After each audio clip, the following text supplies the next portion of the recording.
Friends, welcome to my menu. അപ്പൊ ഇന്ന് Onam collection തന്നെയാണ്. അതിനകത്ത് ഇപ്പൊ നിങ്ങൾക്ക് കണ്ടാൽ അറിയാം, ഇതുപോലെ ഒരു ബോർഡർ വരുന്ന ടൈപ്പുള്ള ഒരു കുർത്തിയാണ് നമ്മൾ ചെയ്തേക്കുന്നത്. നമ്മൾ വെറൈറ്റി ആയിട്ട് യോക്ക് ഇതുപോലെ ഓവൽ ഷേപ്പോ ഒന്നും കൊടുക്കാതെ ഒരു ഹാഫ് കോളർ വെച്ചിട്ട് ഇതേപോലെ ഒരു യോക്ക് ലെവലിലോട്ട് നമ്മൾ ഈ ബോർഡർ കൊടുത്തിട്ടുണ്ട്. സ്ലീവിന്റെ എൻഡിലോട്ട് നമ്മൾ ആ ബോർഡർ കൊടുത്തിട്ടുണ്ട്. ഫുള്ളി ഈ ഒരു വീവിംഗ് വരുന്ന ടൈപ്പാണ് കേട്ടോ ഈ മെറ്റീരിയൽ. ഞാൻ കാണിച്ചു തരാം. ശരിക്കും നമ്മൾ ഈ ബനാറസിയുടെ ഈ ഒരു സിൽക്ക് വീവിംഗ് വരുന്നില്ലേ, അതുപോലെ തന്നെയാണ്. നല്ല ബ്യൂട്ടിഫുൾ ആയിട്ടുള്ള ഒരു ഫിനിഷിംഗ് ആണ്. ഫാബ്രിക്കും ഇതുപോലെ ഒരു സെമി സിൽക്ക് വരുന്നതാണ്, അതുപോലെ തന്നെയാണ് വരുന്നത്. ഇതുപോലെ യോക്ക് നമ്മൾ 2 കളേഴ്സിൽ ചെയ്തിട്ടുണ്ട്.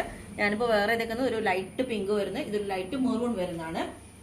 അപ്പൊ അതിന്റെ എൻഡിലോട്ടും ഇതേപോലെ തന്നെ ഇതിന്റെ എൻഡിലോട്ടും മെറൂൺ ബോർഡർ ആണ്. ശരിക്കും നമ്മൾ ഒരു ബനാറസിയുടെ ഒക്കെ ഒരു പ്യുവർ പട്ടുസാരിയൊക്കെ കൊടുക്കുന്ന ഒരു ലുക്കായിരിക്കും നമ്മളിത് വേറെ കഴിയുമ്പോൾ. സ്ലീവിലോട്ടും ഇതേപോലെ ശരിക്കും സാരിയുടെ ഒരു ബോർഡർ പോലെ. എന്നിട്ട് ഞാൻ ഇതിനകത്ത് ഒരു ടിഷ്യൂ സിൽക്കിന്റെ ദുപ്പട്ടയാണ് പെയർ ചെയ്തേക്കുന്നത്. ഇതൊരു ഫ്രഷ് ടൈപ്പ് ആണ് കേട്ടോ. ഇതുപോലെ ഉണ്ടാവും. ഈ ഒരു സെയിം ടോൺ വരുന്ന ദുപ്പട്ട പെയർ ചെയ്തിട്ടുണ്ട്. ബോട്ടം ഇതുപോലെ ക്രീം വേണമെങ്കിൽ നമുക്ക് വെയർ ചെയ്യാം. അതല്ല സെയിം ടോൺ വരുന്ന പിങ്ക് നിങ്ങൾക്ക് ഉണ്ടെങ്കിൽ അത് വെയർ ചെയ്യാം. ടോപ്പ് ഓൺലി അല്ലെങ്കിൽ വിത്ത് ദുപ്പട്ട എങ്ങനെ വേണമെങ്കിലും നിങ്ങൾ പറഞ്ഞാൽ മതി. അപ്പൊ അടുത്ത സെക്കൻഡ് കളർ വന്നിരിക്കുന്നത് ഇതാണ്.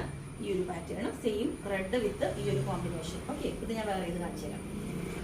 അപ്പോൾ ഈ ഒരു പാറ്റേൺ വേറെ ഇതേപോലെ ഉണ്ട്. നല്ല ഭംഗിയായിട്ട് ഞാൻ പറഞ്ഞു, നമ്മളൊരു സാരി വേറെ ചെയ്യുന്നതിനെക്കാട്ടിലും ഇങ്ങനെ കുർത്തി ഇഷ്ടമുള്ളവർക്ക് ഇങ്ങനെ ചെയ്യാം. ശരിക്കും ഒരു പട്ട് സാരിയുടെ ഒരു ഫീൽ അതേപോലെ തന്നെ ഉണ്ടാവും. ഇതുപോലെ വിത്തൗട്ട് ദുപ്പട്ടയും നല്ല സൂപ്പർ ആയിട്ട് ഇതേപോലെ ഷോളൊന്നും വേണ്ട, ഇതുപോലെ ഹാഫ് കോളർ ആയിട്ട് ഈ ഒരു ഡിസൈൻ നമ്മൾ യോക്കിലോട്ട് ഇങ്ങനെ കൊടുത്തേക്കുന്നത്. ഇതിനും ടിഷ്യൂ സിൽക്കിന്റെ സെയിം ടോൺ വരുന്ന ദുപ്പട്ട പെയർ ചെയ്തിട്ടുണ്ട്. ഓക്കെ, അപ്പൊ ടോപ്പ് ബോട്ടം ദുപ്പട്ട വേണ്ടവര്, ടോപ്പ് ഓൺലി വേണ്ടവര് എങ്ങനെയാന്ന് വെച്ചാൽ പറഞ്ഞാൽ മതി. പിന്നെ എല്ലാ സൈസും അവൈലബിൾ ആണ്. നിങ്ങൾക്ക് വേണമെങ്കിൽ ഒരു 7 വർക്കിംഗ് ഡേയ്സിൽ നമ്മൾ ഡിസ്പാച്ച് ചെയ്യുന്നതായിരിക്കും. Okay, thank you.